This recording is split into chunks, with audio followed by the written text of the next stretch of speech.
د نوي پوځ په اړه د ملا یعقوب تازه اعلان او پر پاکستاني پوځیانو خونړی برید. جزئیات هم د ویډیو کې وګورئ او چینل سبسکرایب کړئ. وزیرستان کې شپږو پاکستاني پوځیانو ته مرګ ژوبله اوښتې.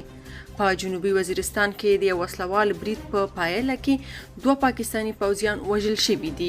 د پاکستان د پوځ د مطبوعاتو څانګې اعلامیې ویلي چې برید پرون د جنوبي وزیرستان په سراغوره سیمه کې شوی دی. د دې برید پړه د پاکستاني طالبانو تحریک یا TTP منلی دی او د 10 پوځیانو د وژلو ادعا یې کړې. رسنۍ د ځینو سرچینو په حواله ویلي دي چې په برید کې 4 نور پاکستاني پوځیان هم ټپیان شوي دي. د پاکستان پوځ بیا ویلي چې بریدګرو ته یې سخت ځواب ویلی. تر دې وړاندې د دوشنبې په ورځ د شمالي وزیرستان په دیواګړ سیمه کې هم د وسلوال برید په پایله کې 3 پاکستاني پوځیان وژل شوي وو.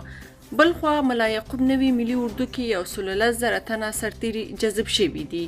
د افغانستان د اسلامي امارت د دفاع وزارت سرپرست وزیر ملا محمد یعقوب مجاهد ویلي دي د یوې منظمې او پیاوړې اردو د رامنځته کولو لپاره د دوی هڅې په جدي ډول روانې دي. نوموړي په تازه مرکه کې ویلي په نوي ملي اردو کې تر اوسه پورې 11,000 سرتیري جذب شوي دي. هغه ویلي کله چې پوځ کې د طالبانو شمولیت پای ته ورسیږي بیا به عام خلکو ته د جلب او جذب پروسه پیل شي. نوموړي څرګنده کړې چې دوی د هیواد تمامي ارضیت ساتلو لپاره له خپل ټول توان څخه کار اخلي او اجازه نه ورکوي چې ترهګرې ډلې له افغان خاورې څخه ګاونډیو او د نړۍ هیوادونو ته ګواښ پیښ کړي. هغه یو ځل بیا ټینګار کړی دی چې دوی به د هیوادوالو د ساتنې او دفاع لپاره هیڅ راز هڅو څخه مخ ونه ګرځوي. که په دې اړه تاسو څه نظر لرئ په کومنټ کې شریک کړئ او چینل سبسکرایب کړئ.